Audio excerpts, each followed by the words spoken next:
आज मी बनवणार आहे भेंडीची भाजी. एकदम साधे आणि सिंपल. भेंडी मी स्वच्छ धुवून घेतलेली आहे. सुती कपड्याने कोरडी करून घेतलेली आहे. आणि भेंडी आता मी चिरून घेत आहे. आणि मी अशा पद्धतीने भेंडी चिरून घेतलेली आहे. तर आता आपण फोडणी देऊया. फोडणी देण्याच्या अगोदर मी भेंडी भाजून घेणार आहे. 1 चम्मच तेल टाकून भेंडी मी चांगली भाजून घेतलेली आहे. आता भेंडी भाजून झालेली आहे. तर आता आपण फोडणी देऊया. फोडणी देण्यासाठी 1 चम्मच तेल, जिरे, कढीपत्ता, हिरवी मिरची, लसूण, हळद, चवीनुसार मीठ, शेंगदाण्याचा कूट आणि आपली घरगुती चटणी टाकून मस्त अशी भेंडीची भाजी बनवलेली आहे. आता भेंडीची भाजी बनवून तयार आहे.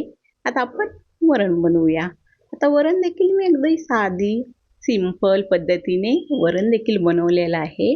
आणि वरण भात, चपाती आणि भेंडीची भाजी. तर आता श्रावण महिना चालू आहे. ही खास रेसिपी तुमच्यासाठी.